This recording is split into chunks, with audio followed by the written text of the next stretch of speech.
The X-Zone Radio Show with Rob McConnell is largely an opinion talk show. All opinions, comments, or statements of fact expressed by Rob McConnell's guests are strictly their own and are not to be construed as those of the X-Zone Radio Show or endorsed in any manner by Rob McConnell, Relmar McConnell Media Company, the X-Zone Broadcast Network, its affiliated networks, stations, employees, or advertisers.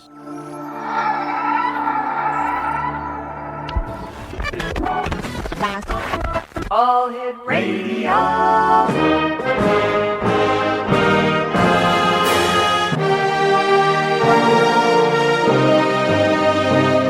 Welcome to the X Zone, a place where fact is fiction and fiction is reality. Now, here's your host, Rob McConnell.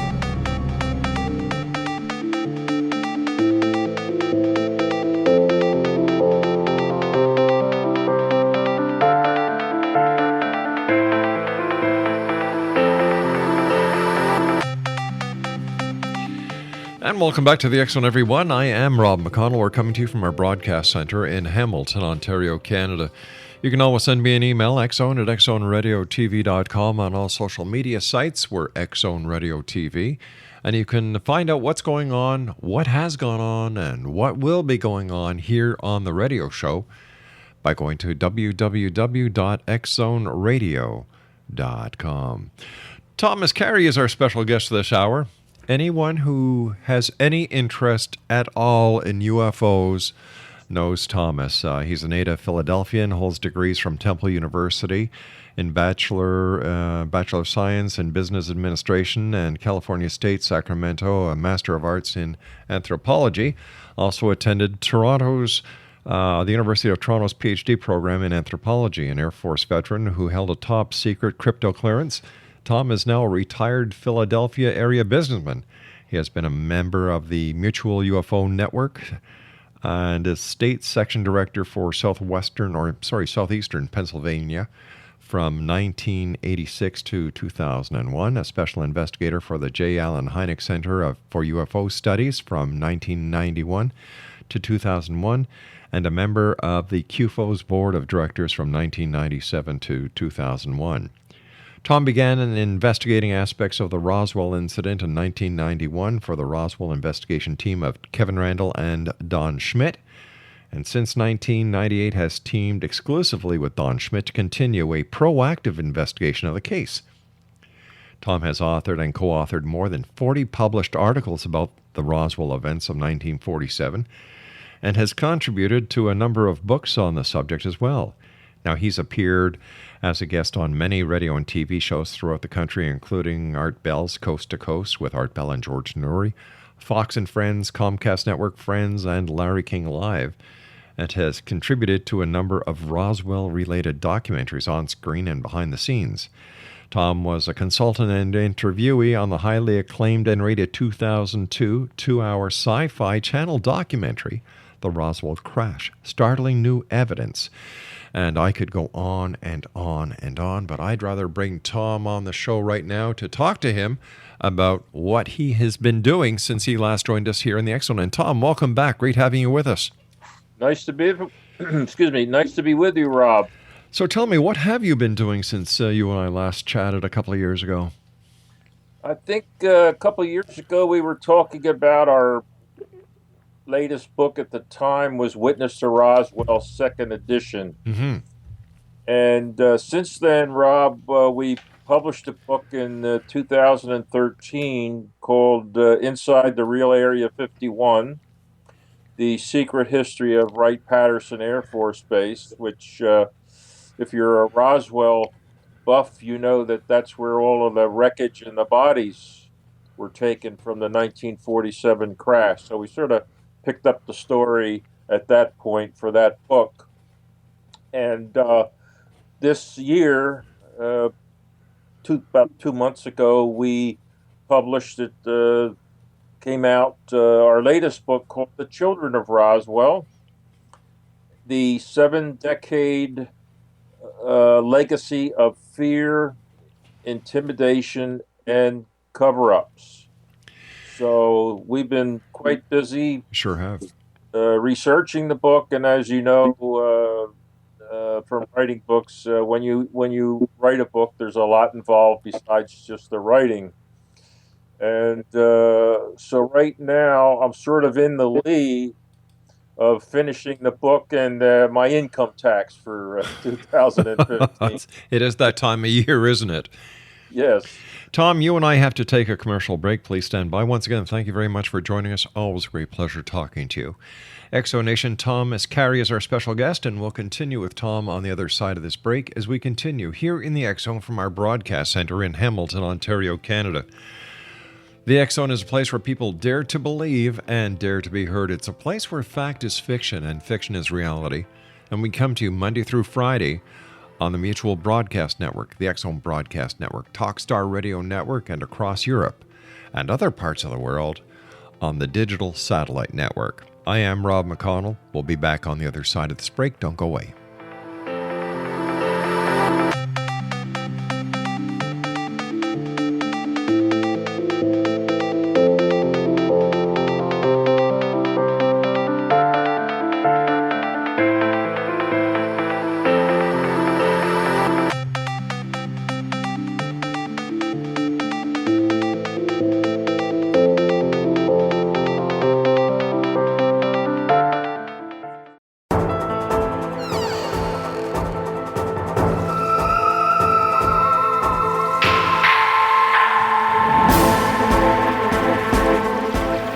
Welcome back, everyone. Tom Carey is our very special guest this hour.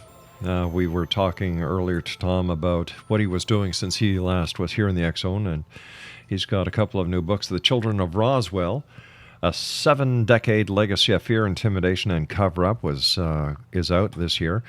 And then in 2013, Inside the Real Area 51, The Secret History of Wright-Patterson. Now, if you'd like more information on Tom, his website is roswellinvestigator.com. Tom, are we any closer to getting to the bottom of the disclosure when it comes to what really happened at Roswell? If you mean official disclosure by the government, my answer is no.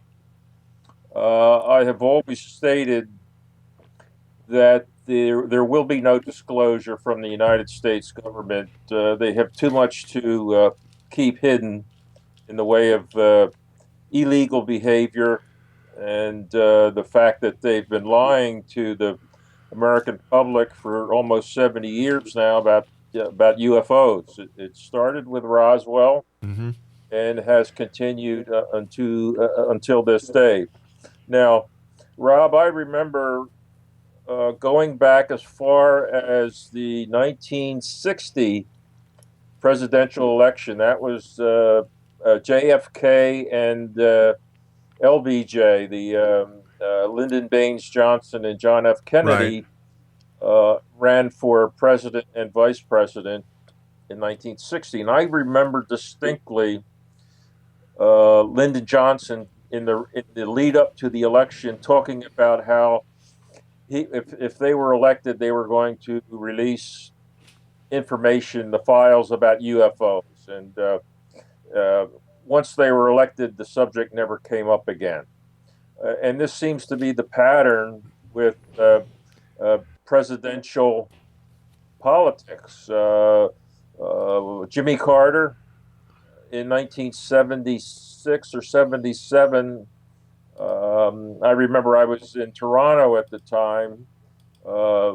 He had said that he was going to release startling disclosures. That was the term, startling disclosures about UFOs when he got into office.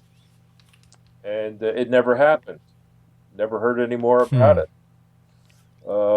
Ronald Reagan did mention UFOs in a speech, I think it was before the United Nations, where he talked about uniting the world in the case of if there was an attack upon the nations of the earth from someone off the planet. That's as close as we ever came to presidential politics and actually talking about UFOs when you have a president. Now, ironically, Bill Clinton, when he was president, Actually, this was, let's see, he left office in 1998. So this was after he left office. He was given a copy of our book, Witness to Roswell, personally hand delivered by Paul Davids, whose father was Bill Clinton's history professor at Georgetown University. And Paul Davids wrote the foreword to our first book, Witness to Roswell, and he hand delivered the book to Bill Clinton. Now, since then, Bill Clinton has been asked several times by various people about Roswell. Mm-hmm. Did it really happen? And it sounds to me like Bill Clinton never read our book, because he said no, he didn't think anything happened, and if anything happened, he'd want to know. Well, if he read our book, he would have known what happened. Well, ironically, Hillary Clinton this year, running for president, Yeah. has mentioned several times on the air, on videotaped interviews, that she's interested in UFOs, that if elected, she will look into the UFO files, Right. and see if there's anything to it. She says there may be something to it, and we may have already been visited. And that's the term that struck with me, because it means to me that she read our book. You know, last night on CNN, they were having a debate, and, this is all after Donald Trump has become the official presumptive candidate for the Republican Party, and there were several on the debate on CNN, and one of them said, "What are we going to do? Talk about aliens landing and all the Sneering. Exactly. Why is it taken so lightly? It's a taboo subject. It's still a taboo subject in the mainstream media. I'm not talking about cable TV, Mm-hmm. where there's plenty of information about it, but it's a taboo subject, Rob, from the 1950s, when you had the contactees come forward with their cockamamie stories about being driven around the solar system by our space brothers. I must admit that over the years doing this show, I've had the occasion to meet many people, Tom. A few of them I met while they were wearing tin foil on their head. And then I meet and talk to people like Travis Walton. And then you talk to the investigators like yourself, Kevin Randall. Then you talk to the UFO hunters who, like the ghost hunters, want to do it for the fame and the glory. How little they know about that. And there are times when it seems like it's nothing more than a lot of bunk. But there are times when I speak to you, I speak to Kevin, I speak to Travis, and you know what? The sincerity and the honesty that comes across, I just shake my head and say, why is this information being suppressed? That is a good question. Back in 1947, there may have been sound reasons to suppress it, at least for a while. Sure. The Cold War had just begun with the Soviet Union.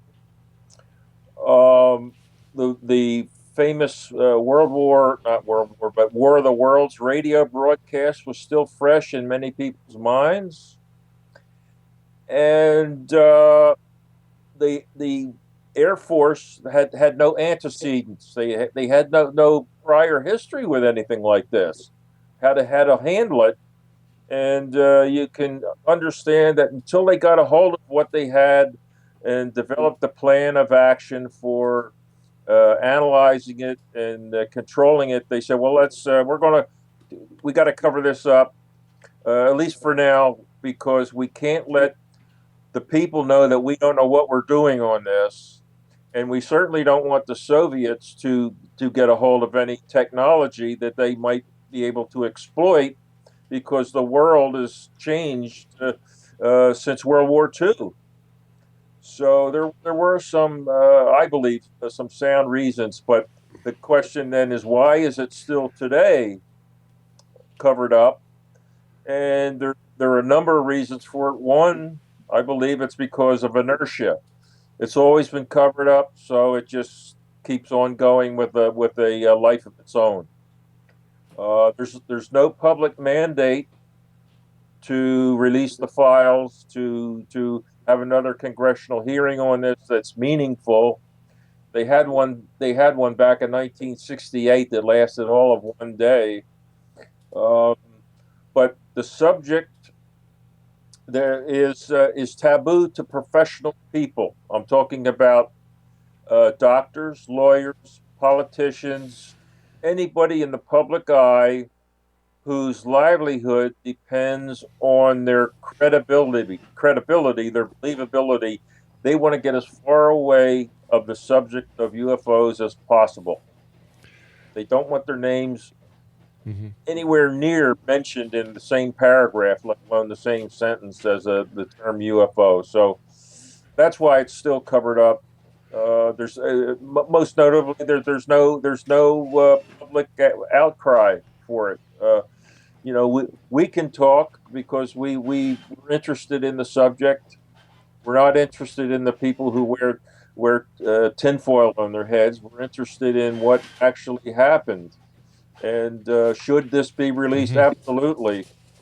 And I'm sure you feel the same way. We're conditioned today that most people, even skeptics, will agree that there is, statistically at least, other life in the universe, other intelligent life in the universe. Right. There's so many other galaxies and planets and what have you.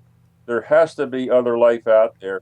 The big divide comes when you start suggesting, as Hillary did, that other intelligent life out there may have visited us. And I certainly believe that they have, at least in 1947 when one of their 1947 models crashed.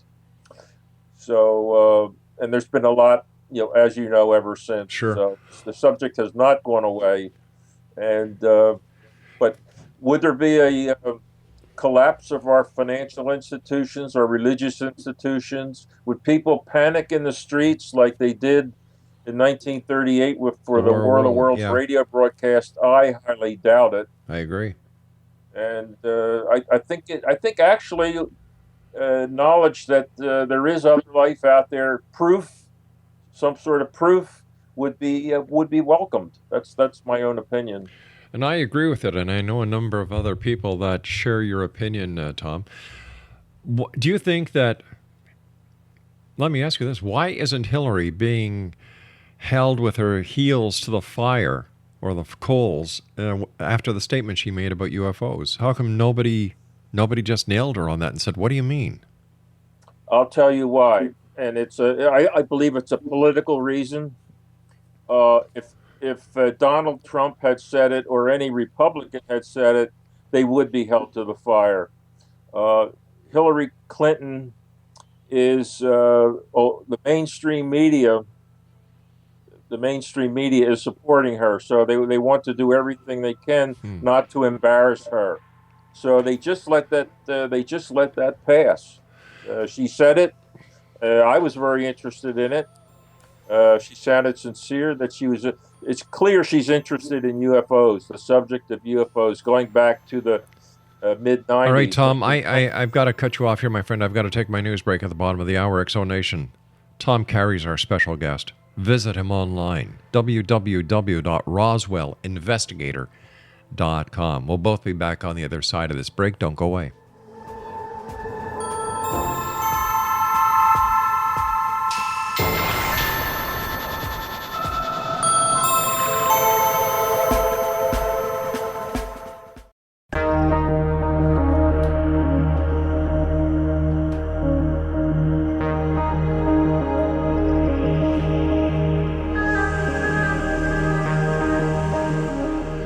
Welcome back, everyone. This is the X-Zone. I am Rob McConnell. We're coming to you from our broadcast center in Hamilton, Ontario, Canada, on the Mutual Broadcast Network, the TWATNews Radio Network, X-Zone Radio Network, and across Europe on the Digital Satellite Network. If you'd like to find out more information about our guest this hour, Tom Carey, his website is roswellinvestigator.com. Tom, in your opinion, what is the smoking gun when it comes to the Roswell case? Well, the smoking gun as we have it, uh, uh, we don't have like the search for a piece of physical evidence. We'd love to have a piece of physical evidence. We don't have it. That would be the smoking gun. But in lieu of that, the smoking gun is the Ramey memo. Now, there could be another one. I'm leaving one out, but right now the Ramey memo comes to mind. That is a piece of paper that it's a telex that General Roger Ramey was holding in his hand at the press conference where they said that the Roswell crash was not that of a extraterrestrial spaceship or interplanetary, as the term they used back then, but it was a weather balloon. And at that press conference in his office, there were 7 pictures taken by photographer, 6 by J. Bond Johnson and 1 by someone else whose name escapes me. But 4 of the pictures, 2 of the pictures were of Jesse Marcel kneeling beside a weather balloon and the tinfoil radar target. 4 pictures were of General Ramey, 2 by himself and 2 with his adjutant, Colonel Thomas Jefferson Dubose. Now, if you had all those four pictures of Ramey, you could pick out which one was taken first, second, third, and fourth by how many creases, how many times the telex he held in his hand was folded. The one picture that is of use to us today, and I'm sure Ramey never thought of this back in 1947, is the 4th picture taken. And it's obvious to me that between the 3rd and 4th pictures, he tried to take a quick read of the telex that he was holding in his hand, because it was folded up, and you can almost picture J. Bond Johnson saying, "Okay, General, now I want you to kneel down with Thomas Dubose in front of the weather balloon." And he's got the telex in his hand, and the part that he was reading is facing out towards the camera. I'm sure he didn't realize that, because everything is, happening so quickly. And so the picture's taken. Well, in the early 90s, Don Schmidt and Kevin Randall had, I think it was Dr. Richard Haynes, look into, try to maybe we can read that memo. Let's try to read that memo. Now, this is before personal computers and photographic software. And so he used basically a magnifying device, and maybe he picked out a couple letters. That was it. So not really successful. Well, later on, in the late 90s and early 2000s, a fellow by the name of David Rudiak out in California, now we have computers and software, and he's a professional optometrist. On top of that, he's able to decipher a lot of the memo. And I'll tell you this, Rob, before I ever heard of David Rudiak, I got my own copy of the Ramey memo. Stan Friedman had scanned copies of it down there at the University of Texas at Arlington. He had scanned copies of it and had them for sale on a disc. So I bought one. I think it was $25, and so I plugged the disc into my computer, and I swear to God, within 10 seconds of pulling up that memo, I was able to read the following. And the first line that I could read said, "And the victims of the wreck you forwarded to the," and next line, blah blah at Fort Worth, Texas. Within 10 seconds, I was able to read that. And other things that were read are the word disc can be read. Weather balloons would make blah blah blah blah. The next day can be read. Mm-hmm. So it's clear it's about the Roswell incident, that they had forwarded some wreckage to Fort Worth, where Ramey was headquartered. He was command of the 8th Air Force, to which the 509th Bomb Group in Roswell was attached. And so they're talking about what was sent the day before, and they're talking about a wreck. Now, what kind of a wreck to me means the crash of some sort of structured device, Exactly. not rubber balloon. Right. And a rubber balloon doesn't leave the kind of wreckage that Jesse Marcel talked about. So, to answer your question, the Ramey memo comes to mind. Plus, I guess I wouldn't call this a smoking gun, but we have approximately 625 witnesses who have given us a piece of the puzzle. Now they all don't know. I mean, none of them knows the truth, the whole story. They only know their little piece, like putting a big puzzle together with little pieces. So. I would say the Ramey memo. Also, one of our associates by the name of Anthony Bragalia in Florida has followed the wreckage trail. What became of the wreckage? And he was able to uncover several reports indicating that the Air Corps, later the Air Force, farmed out some wreckage to the Battelle Memorial Institute in Columbus, Ohio, to try to reverse engineer the memory metal. Now, the memory metal is, I'm sure you know what that is. That's the most famous type of metal that was discovered with the Roswell crash. You can wad it up in your hand, scrunch it up, open your hand, it'll unfurl by itself, and just sort of float there in the air and just gently float down to a flat surface where it has no creases. You can't cut it, scratch it, do anything to it. And so he traced that to Battelle Memorial Institute. Mm-hmm. And later on, after they were able to back engineer it to some degree, it was announced to the public that the military had created a new alloy called nitinol. That's spelled Nitinol, like nickel, titanium, and the LOL. The NOL stands for Naval Ordnance Lab, which actually made the announcement. So it's our best attempt at recreating the memory metal from the Roswell crash. It's not as good as the original, but it's our best attempt. It's also called self-morphing metal, and it's used in the space program. It's used in, I mean, you can pull it up on your internet. You can buy it by the roll, by the sheet, by the tube.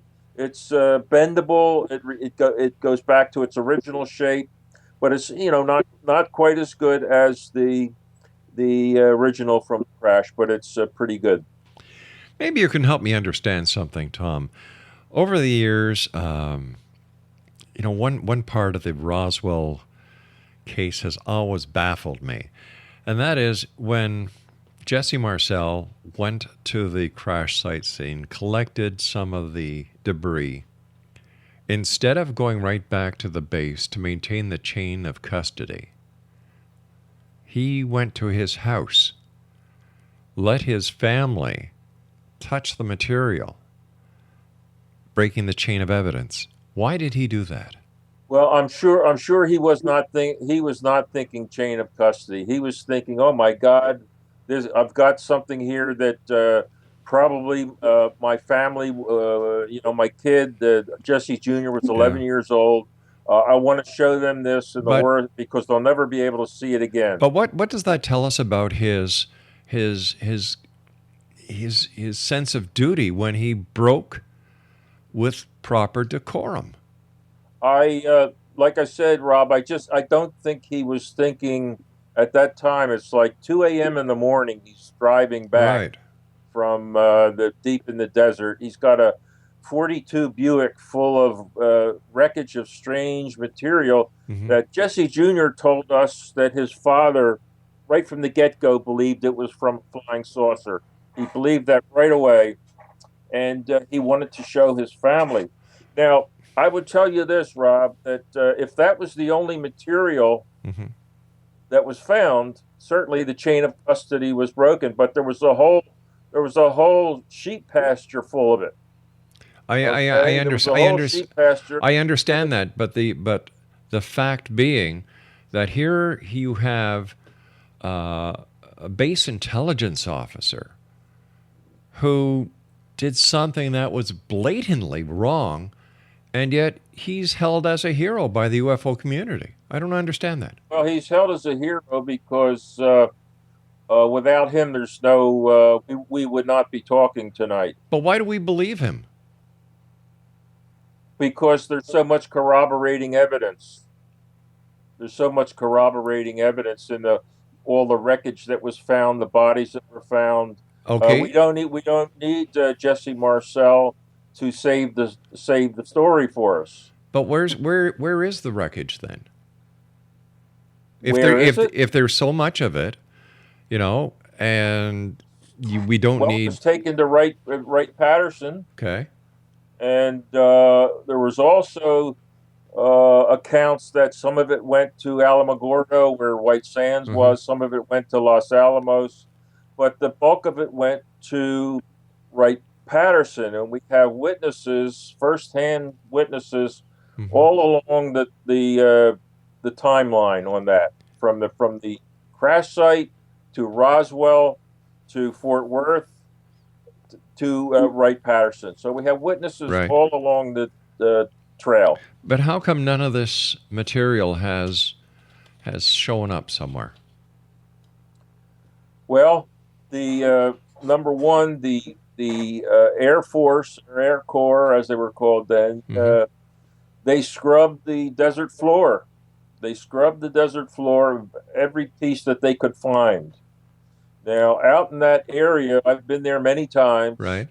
You get very high winds, blustery winds. So anything very light is going to be blown miles away. But they cleaned up everything that they could see. But I'm sure that there are pieces out there miles away. But if they're ever found, it's by accident, and it'll be like a needle in a haystack. All right. Let me ask you this, okay? Let me ask you this. The fact that Marcel went home 2 o'clock in the morning, woke up his son and wife because he believed he had pieces of a UFO in his vehicle. The fact that you said that, he had in the Buick, he had tons of this stuff, and then there was still the debris at the crash site. Why didn't he keep a piece? Well, he did. And what happened to it?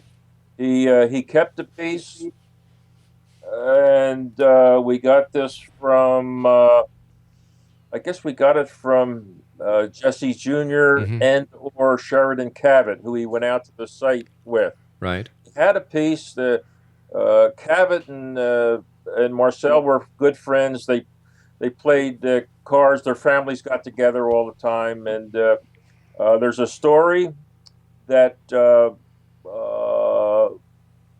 two families were together, and Cavett and Marcel Sr. went into the kitchen with a piece of this stuff, and they put it in a cooking pot. They put it in a pot, trying to heat it up to see if they could do something with it to make it melt or deform in some way permanently, and they couldn't do it. And according to now, it's either Jesse Jr. or Cavett's wife we got this from. Right. That when they came out of the kitchen, they didn't have it. Well, years later, when Schmidt was talking to Mrs. Cavett. Sheridan Cavett was still alive, and she would often say things when Sheridan was out of the room, like, "Oh, he really did. Mm-hmm. He was very conscientious and blah blah blah blah blah." Well, Sheridan Cavett butts in. Did you ever try looking under that patio in the back of the house? So you put two and two together that they had this piece when they went in the kitchen. Mm-hmm. They come out of the kitchen, they don't have it anymore, and he's suggesting that they put it underneath the patio that had been recently poured. Well, we tried several times to, number one, buy that house, but we always missed out on it because the plan is to break up that patio to see if that if it's really under there. Right. And so we missed out on it. We also tried to. We offered to the one of the owners. It's been sold several times. We offered to one of the owners that if they would let us break up. It's now the patio is now inside the house as the floor of the family room, and we said we'd like to break up this floor and we will put back a floor that was better than before. But they didn't go for that. So it's still there awaiting. I hope it's not Geraldo's Capone safe, but it's still there tantalizing us all these years, Rob. So that's that story. Yes, he did keep a piece, and we think he might have put it underneath the patio. All right, stand by, Tom. You and I have to take our final break for this hour. X-Zone Nation, Tom Carey's our special guest. His website is www.roswellinvestigator.com, and Tom and I will be back on the other side of this break as we continue here in the X-Zone from our broadcast center in Hamilton, Ontario, Canada. Don't forget, X-Zone Nation, starting Monday, May the 16th, the X-Zone, instead of being on from 8 p.m. until midnight, we're going to be on from 6 p.m. until 10 p.m. I am Rob McConnell. This is the X-Zone. We're coming to you from Hamilton, Ontario, Canada. Don't go away.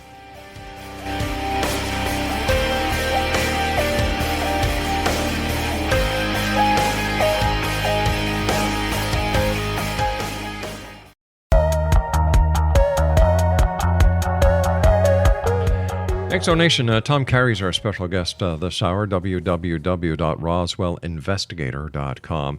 First of all, Tom, always great talking to you. Thank you so much for sharing your time with us here tonight in the X-Zone. My pleasure, Rob. Always my pleasure. But I do have one. You and I were talking during the commercial break about that piece of tin foil or that piece of evidence that may be in that now family room. And you have tried successfully with others to purchase the house. Even offer to break up the floor and put in a better floor. Is it possible that one of the families or that bought the house did so under the guise of civilians when it might have actually been members of the Air Force who were able to go in and successfully extract that piece of evidence that you're seeking for? That's an interesting scenario, Rob. I never thought of that, but it's entirely possible. I don't think so, but it's anything is possible. Yeah. Especially the behavior that the Air Force has demonstrated in this whole Roswell saga. I would not put it past them, but I do not think that has happened. To be honest with you. Tom, we've got about 2 minutes left. What are your final words to the X-Zone Nation tonight when it comes to the Roswell crash of 1947 and ufology in general? Well, Don Schmidt and I are still on the case. As I explained to you off air, the one missing piece in this whole saga to nail it down would be a piece of physical evidence. Most notably, the so-called memory metal, because you can demonstrate that right away for somebody that we don't have anything. We have something close to it, but not as good as it as the original. So we're still looking for more witnesses. We found 3 new ones this year, and we're on the case till the last witness talks or we croak, something like that. The witness. I'm sorry. The witness. UFOs. Yeah. Uh, there are a lot of good cases out there, but they don't seem to be, like Phoenix Lights is a Hmm. good case. Travis Walton is a good case. Brownsville, Texas, Stevensville, Yeah. Texas, a few years ago was a good case. But you think, oh my goodness, there's the case there, and nothing happens. Nothing happens. Now we have Hillary Clinton talking about opening the UFO files. Maybe there's a possibility there. I don't know, but there doesn't. You and I are interested in UFOs. We think there's really something to it, but there's no public mandate to get to the bottom of it because of all the troubles in the world. I believe the subject of UFOs is not on any politician's list. Tom, as always, great talking to you. Thank you so much for joining us. And Exo Nation, if you'd like to find out more about Tom, visit his website, www.roswellinvestigator.com. Tom, until the next time we meet, take care of yourself, and thanks once again for joining us. Thank you, Rob. Good night, Tom. Bye. Exo Nation, Tom Carey was our special guest this hour, and Tom is the Roswell investigator. He has a couple of new books out with Donald Schmidt, The Children of Roswell, a 7-decade legacy of fear, intimidation, and cover-up, and Inside the Real Area 51, The Secret of Wright-Patterson Air Force Base. We'll be back on the other side of this break as we continue here in the X Zone from our broadcast center in Hamilton, Ontario, Canada. And this is truly a place where people dare to believe and dare to be heard. It's a place where fact is fiction and fiction is reality. And we're with you Monday through Friday, right here on the Mutual Broadcast Network, Talkstar Radio Network, X Zone Broadcast Network, and around the world on the Digital Broadcast Network and Digital Satellite Network. My name is Rob McConnell. Don't go away.